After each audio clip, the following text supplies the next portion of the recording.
Welcome everyone to the Temple of Limitless Light. This is our journey, our path working up the tree of life or the path of Tav, the universe that connects Malkuth, which we've already done, and the Sephiroth of Yesod. This will be the second of this series for 2024. Hopefully we'll make it all the way up the tree. If you would like to be a member of the temple, we have a Facebook group that I will post in the comments, and you can join. You can be notified of all these path workings. So the way the path working will work tonight is I will do a quick Kabbalistic cross, and then a lesser banishing ritual of the pentagram to create sacred space. And then there will be a very short ritual to open the gateway to the path of Tav. And then we will do a guided visualization with the period at the end to allow everyone to scry the path of Tav and have your own unique experience and your own vision. Hopefully you'll gain vision. You'll have your own insight into the path of Tav. So there's the cat. Cats love magic. Or to keep them out of the temple. Keep an eye on her. Okay. So she doesn't get burned.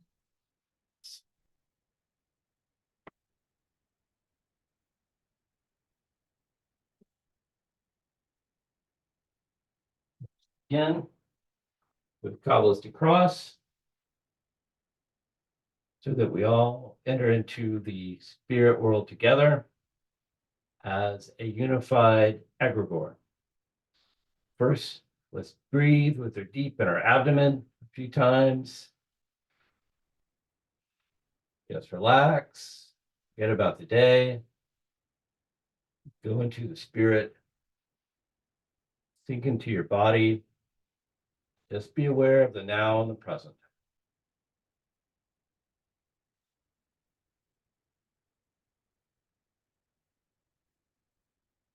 Visualize yourself growing larger and larger. Your head going up through the atmosphere, past the moon, and deep into space, till the earth is but a small ball beneath your feet. Above your head, visualize a ball of pure brilliance. Reach up, touch that brilliance, bring it down to your forehead, and vibrate.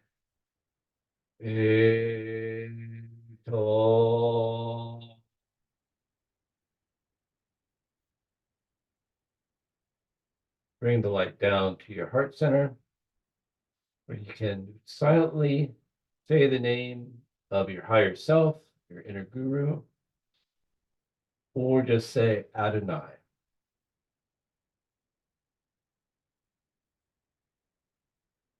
Bring the light down through the center of your being, down beneath your feet to the very fiery center of the earth itself, so you're standing in a column of light, and vibrate.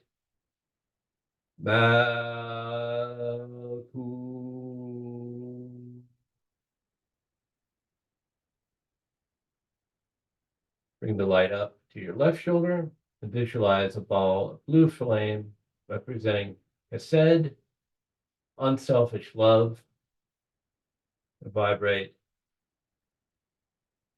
Vegedura.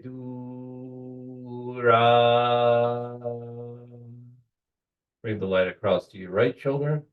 Visualize a ball of red flame representing Gevura, will, your strength. Vibrate. Vegevura.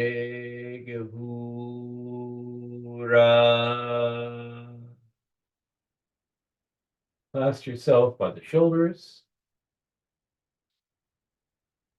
Leolam. Amen.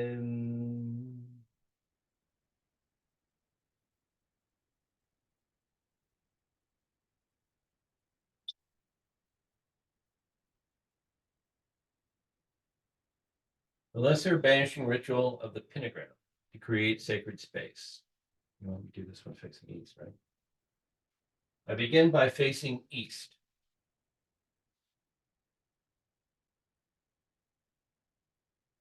Yehovah.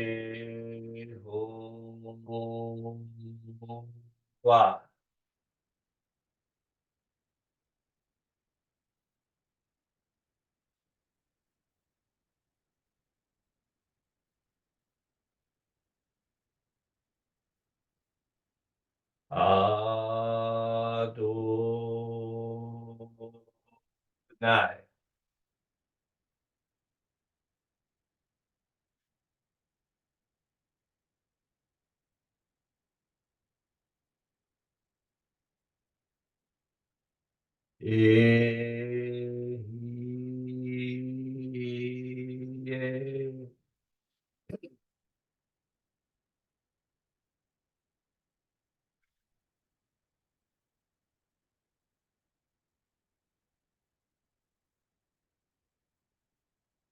Agila.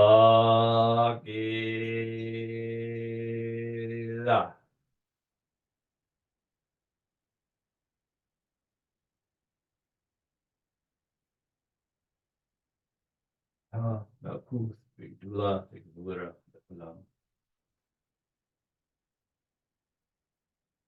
Sacred space has been created.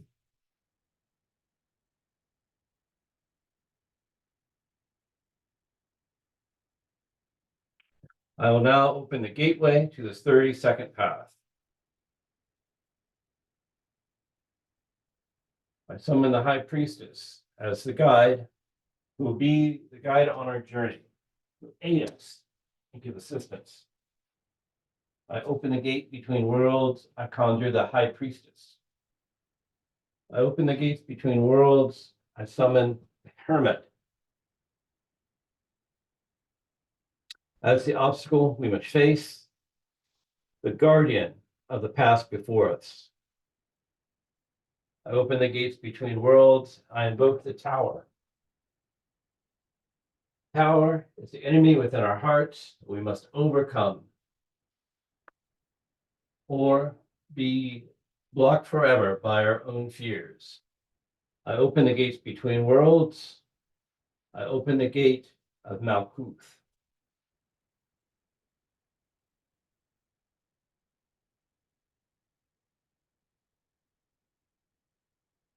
I summon the spiritual potency of Tav. Let this process of transformation hearken to my call, for I stand as a mediator of the Absolute Spirit, in whose name I begin this work, Ial Braxon. This pathway joins the physical reality of Malkuth with the structures of the conscious reality found in Yesod. The spirit of this pathway is invisible and is known as the Great One of the Night of Time. This pathway represents the threshold, which leads to the unconscious world of the inner mind. Thus were the rites of old, which fostered the regeneration of the spirit through its exposure to the psychic source. The process of regeneration is inherent in all life forms and is symbolized by the recurring cycle of life, death, and reincarnation. The symbol for this pathway is a cross of spirit, expended in 4 directions, and also the 3-armed Tau cross, which symbolizes the descent of spirit into manifestation. The attribute of this gateway is the planetary intelligence of Saturn, which determines the limitations and definitions of consciousness on matter.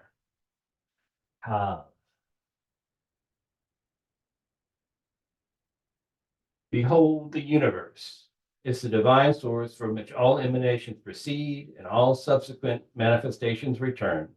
It is the Alpha and Omega, the pattern, which establishes the forces of manifestation, and the plan which guides the ultimate reality of all manifest beings. The source permeates all things, even within the densest levels of being. The Enochian call of Tav. Oliado, Pola Eona de Agami Alorum.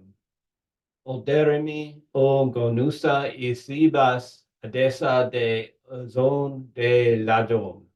O laho ka melket o da fanalial aliad ananiel ad hominem I oefe. O izod meta alonishi ad ananiel de tav.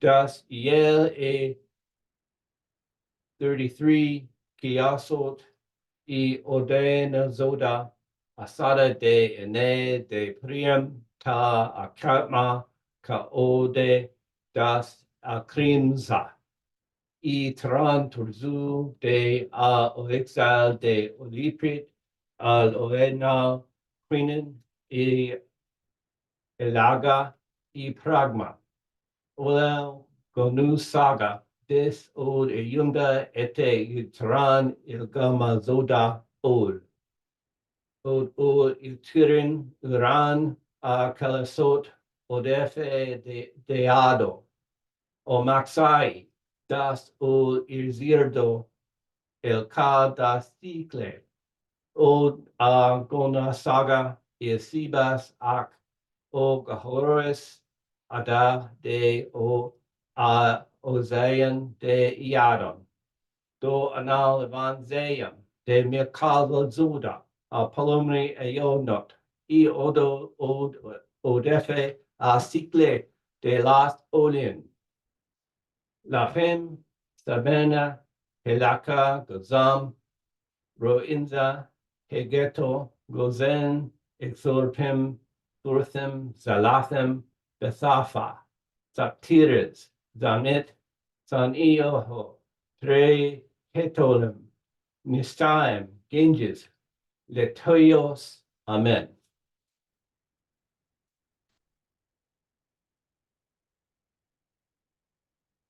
I open the double gates of the inner planes to reveal the pathway engraved by the hand of the mighty creator, a luminous and with meaning and insight. The secret wisdom of the ages is revealed. I conjure the power and knowledge of Tav, one of the 32 mysteries ordained by the Lord of hosts as the stages which the initiate may ascend to the throne of light, the place wherein the one spirit dwelleth. The class that I summon shall enfold me, and I shall observe the mysteries presented therein, realizing that I've become one with that mystery and the path etched upon my soul and hand of the Almighty Creator. Through these words of power, the double gate opens and reveals the mystery of its manifestation.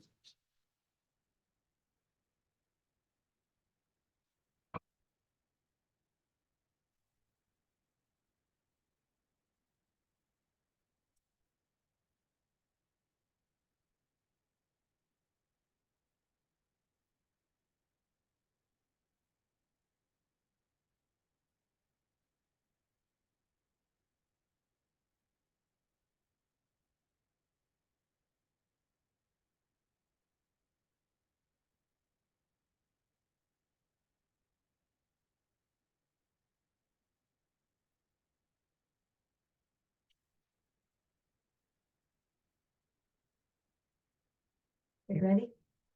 The guided visualization for the path of Tav. Yes.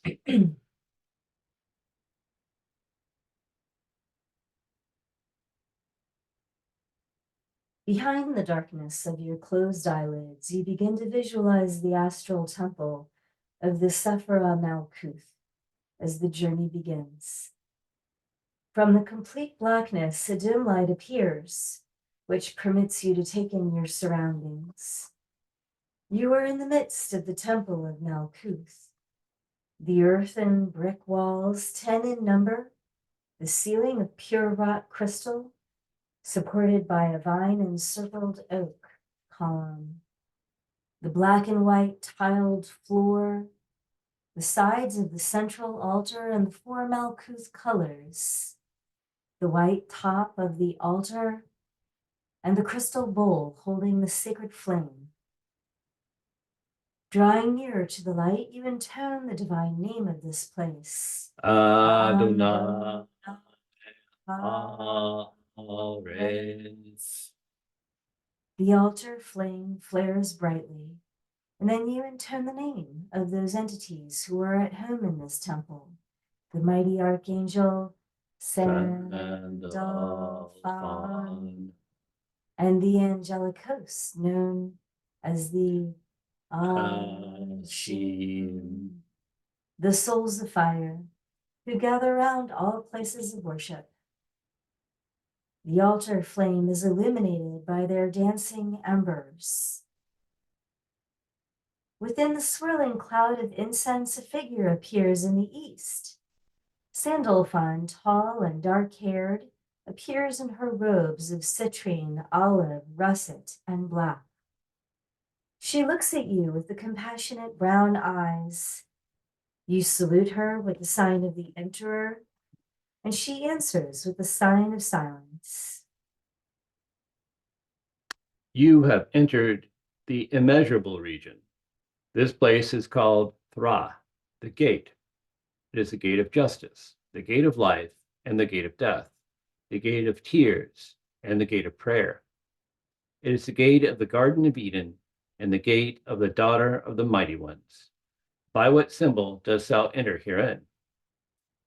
By the symbol of Saturn and the symbol of Earth. You hold up the pentacle. I seek the path of Tao, the path of introspection. Facing the archangel across the light of the altar, you prepare for your journey into the 32nd path. Sandalphon turns towards the east, where there is a great archway of indigo stones bearing on its keystone the letter Tau in brilliant white. Within the archway is a wooden door that had previously been obscured by the smoke from the incense. The tarot card of the universe hangs like a veil in front of it. Sandalphon traces a cross in the air with her hand, and the veil parts. The archangel moves aside after showing you the way.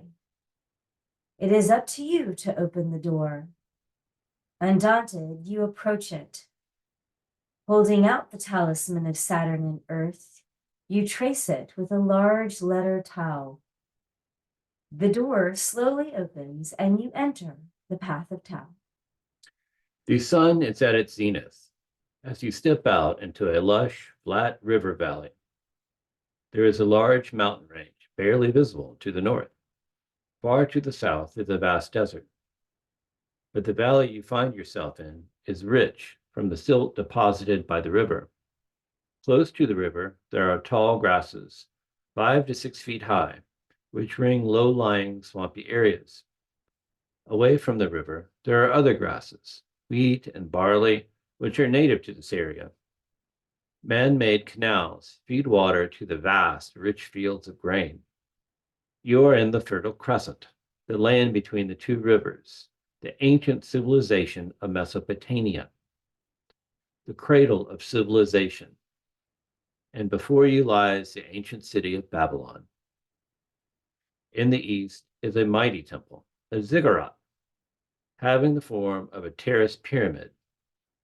As you get closer, you see a light falling from the sky. The light lands at the summit of the ziggurat and descends the steps that are carved into the front of the structure.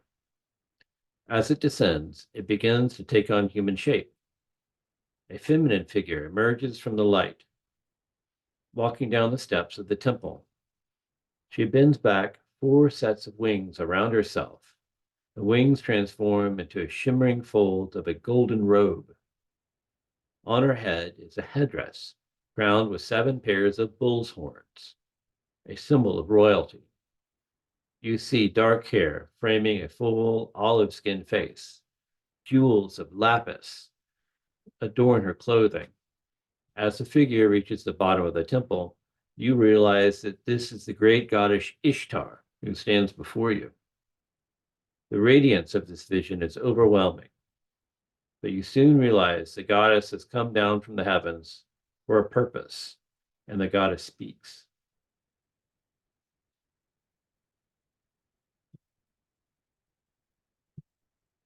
From the great above, I opened my ear to the great below. The husband of my sister has died, Gugulana, the great bull of heaven, husband of Erishkigal, has been killed. The bull of heaven who has propagated the stars has died. I have come to witness the funeral rites. I have come to offer sacrifice and ensure the fertility of the land. I go to the land of Aralu, the land of no return, the abode of darkness, to the house whose enterer goes not forth, to the road whence the wayfarer never returns, to the house whose inhabitants see no light. I will go to the land of Aralu to receive the knowledge of the underworld. The goddess fixes her eyes upon you, questioning why you would be here. You hold up the talisman of Saturn and of Earth. She shakes her head slightly, as if bemused by the bluster of a small child, and says, So you wish to accompany me on this perilous journey? Are you certain? You indicate that it is so. Very well, Ishtar replies. But remember that fear is failure. So be without fear. For those who tremble at the flames and at the flood and at the shadows of the air and the shades of the dead shall never enter the palace of the stars. The goddess takes your talisman into her hand and holds it for a few moments against her breast. As she does so, you see a halo of light hovering around it. After charging it, she hands it back to you, saying, "This talisman has been consecrated to the great god Ea, Lord of the earth and of the great waters. It will protect you on this journey." The goddess takes your hand, and soon you are airborne, flying eastward over walled cities, marshy rivers, and vast fields of grain. Soon you arrive at the great stone palace in the mountains of Kir, the peaks of the underworld. Two gigantic wind bulls with human heads are carved in the columns on either side of the entrance.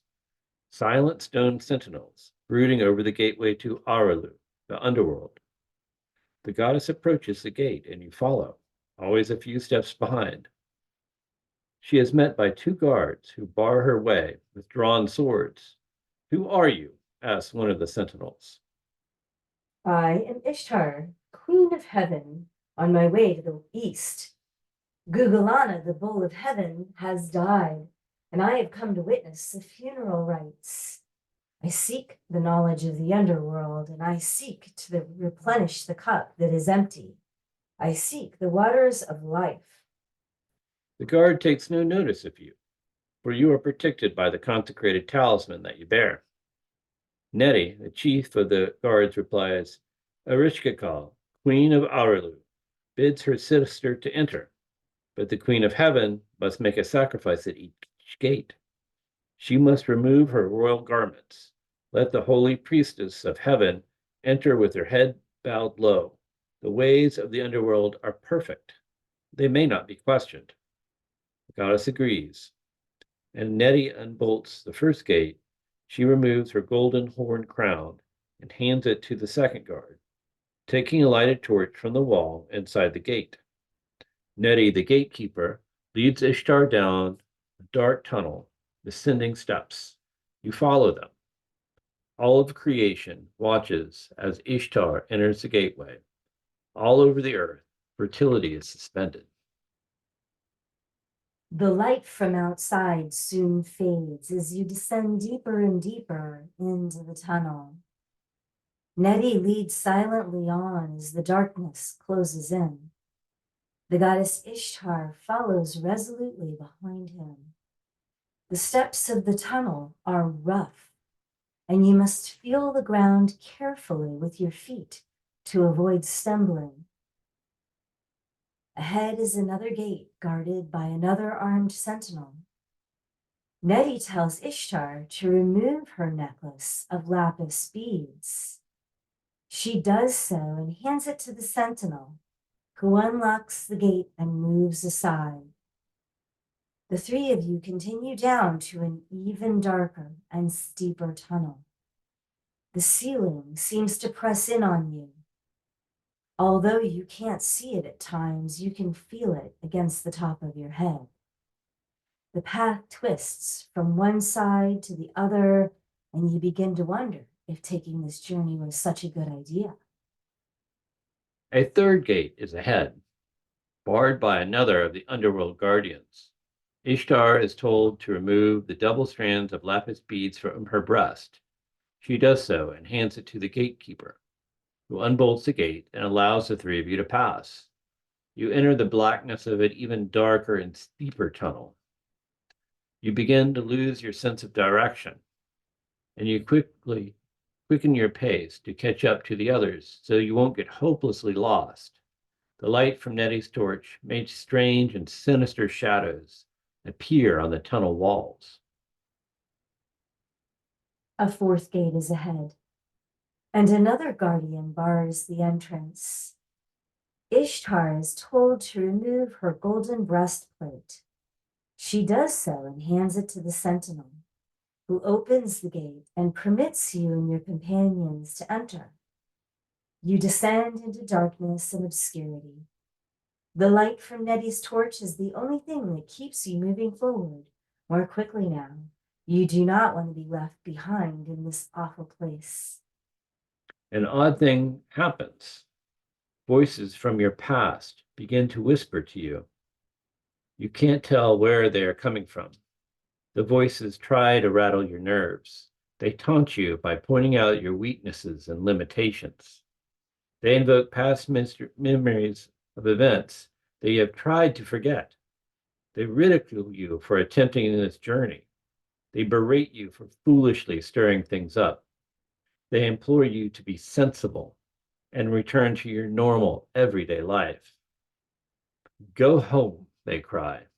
You clutch at your protective talisman and try to ignore the voices.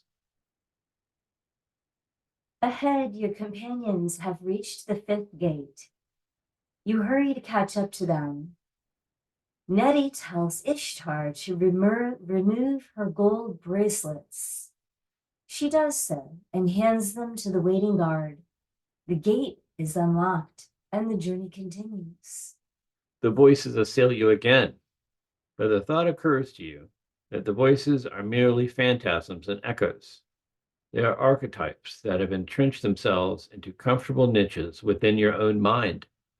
They are established patterns and habits that do not wish to be disturbed or have their deceptions exposed. They do not want you to continue this process of spiritual growth and risk upsetting their cherished positions of prominence within your psyche. But it is too late for their tricks. You are onto them now. You ignore their voices and press forward.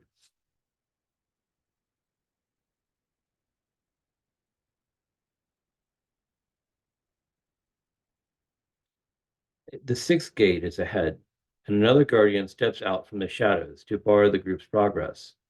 Ishtar is told to hand over her lapis measuring rod and line. She gives it to the gatekeeper, who unfastens the door and permits you and your companions to pass.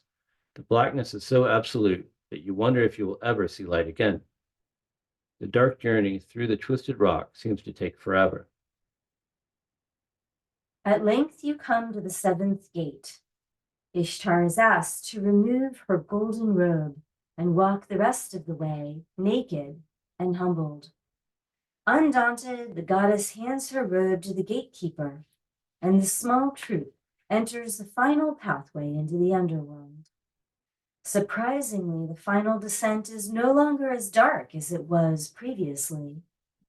The tunnel eventually levels off and widens into a cavern illuminated by several torches. At one point, you hear the dripping of water echoing through the chamber. The group crosses a stone bridge over a sluggish underground stream.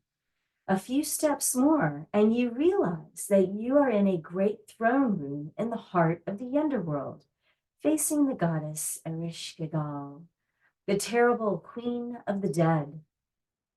Assembled around the goddess are her attendants, the spirits of the dead. Shadows of strange beasts move across the walls.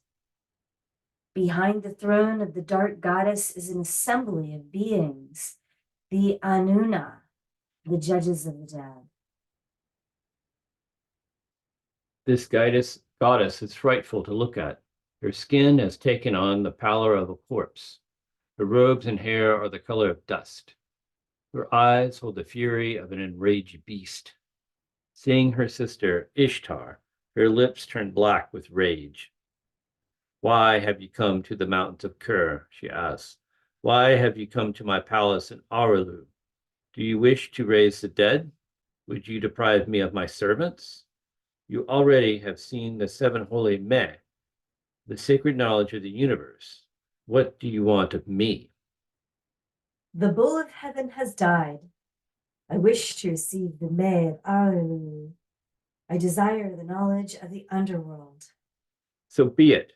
With a snarl, Ereshkigal strikes her sister dead and pins her to the wall. Her body hangs lifeless from a peg. Her body seems to shrivel before your eyes. Shocked and shaken, you grip the talisman tightly and close your eyes, wondering if you will meet the same fate. In that awful moment, you feel an upwelling of hate and other raw emotions. You hate Ereshkigal for what she has done. But almost as suddenly, you hear Ishtar's voice in your mind. Do not hate my sister. She is only fulfilling the cosmic law. I came to the underworld of my own free will. Whenever knowledge or energy is exchanged, a sacrifice is called for. I came to receive the knowledge of this place. I came to behold my dark twin. I came to witness my own reflection. I came to face what most run away from. What I told you, remember, at the beginning of our journey. You nod in recollection. That fear is failure, so be without fear. That's right, the voice of the goddess continues. I am not the first nor the last of the gods who will make this journey. Many mortals will do so as well. This is the way of things. Remember that day cannot exist without the night, and life cannot exist without death. The whiteness of the heavens shines all the brighter for the blackness which is beneath. If you fear something, you only give it power over you. If you face something that you fear and recognize it for what it is, you give it balance. You restore equilibrium. Ishtar's words are comforting. An image flashes across your mind. You see the whole of Babylon, the people in the walled cities, the farmers and the villagers, and even the plants and the animals lamenting the loss of their goddess. No children are born, no animals conceive, and no plants develop fruit while she remains in Aralu. The servants petition the gods to intervene. The great god Ea, the lord of the earth and of the great waters, hears their pleas. Ea, the magician, the god of light and wisdom, fashions two creatures from dirt, gives them the food of life and the water of life. He sends them swiftly into the underworld with a mission. Your talisman, consecrated to Ea, begins to radiate with light. You open your eyes and behold Ereshkigal, writhing with pain. The two creatures sent by Ea comfort the dark goddess in her suffering. Grateful, she promises to give the creatures anything they desire. They ask for the body of Ishtar, and of Ereshkigal can no longer enrage, gives it to him.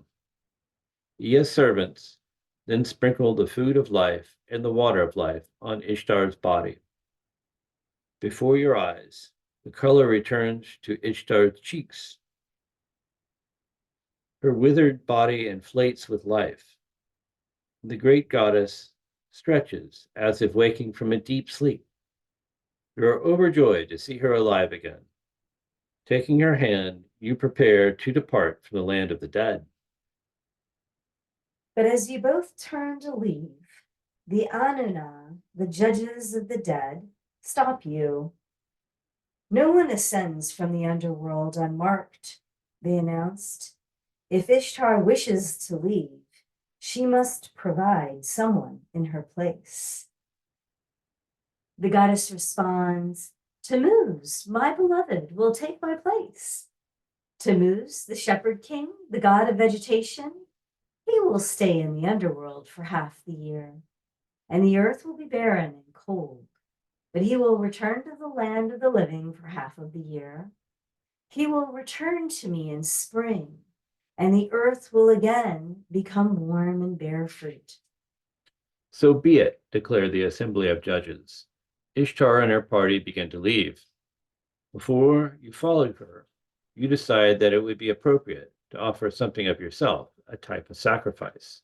The talisman in your hand radiates heat, as if agreeing with your decision. It has served its purpose here, so you decide to leave it in the place of Auralu as an offering to Erishkigal, who is one of the most maligned and misunderstood deities you have ever encountered. You place the talisman on an altar before the throne of the Dark Queen and thank her for granting you a glimpse of her underworld realm. The hard exterior of the cryptic goddess softens a bit. She appreciates your understanding. The guard leads Ishtar and her small entourage up the passageway back to the surface. At each of the 7 gates, the goddess reinvests herself with her robes and regalia. By the time you reach the open sky, she has regained all of her former glory and seems taller and even more radiant than before when you first looked upon her. Her servants, who have been waiting faithfully by the gate at the palace, rejoice at her appearance. Even the flowers and trees seem revitalized by her presence. The great goddess takes your hand, and soon you are flying over the fields and cities of the Fertile Crescent. When the goddess sets you down again, you are standing before the ziggurat, the temple of the great goddess in the city of Babylon. Your journey is at an end. Ishtar smiles at you fondly and brushes her fingers of her hand against your cheek. She thanks you for accompanying her and remaining faithfully at her side throughout the ordeal. You thank her as well, for she is not the only one transformed by the experience. The great goddess unfolds her 4 wings and ascends the steps of the ziggurat. In a shaft of light, in a flash, she is gone. You turn to the west and retrace your steps across the valley. You return to the Temple of Malkuth and step through the portal. The Archangel Sandalphon seems relieved to see you. She seals the great wooden door behind you and covers it with the veil of the universe tarot card. The flame on the central altar is a welcome sight after such an arduous adventure. The great fireplace, fountain, stone, censer, and oaken columns are a comforting sight. Standing before the altar, you partake of the sacred flame for a few moments before leaving the temple. Saying goodbye to Sandalphon, you salute her with projection sign, and she answers with the sign of silence. You leave the Temple of Malkuth and re-enter the terrestrial world.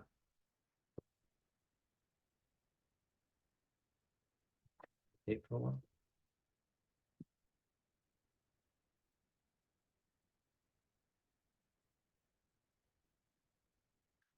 Let's meditate for a while on our journey.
must return through the gate of coming forth by day.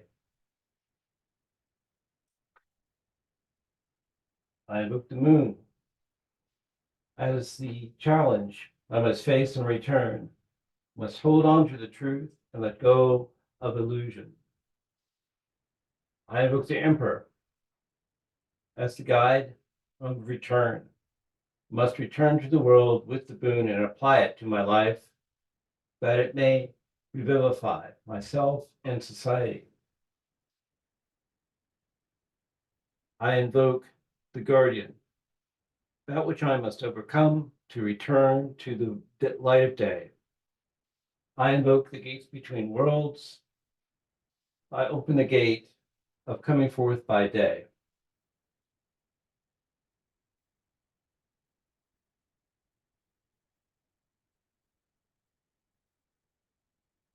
Raphael, we thank you for your guidance.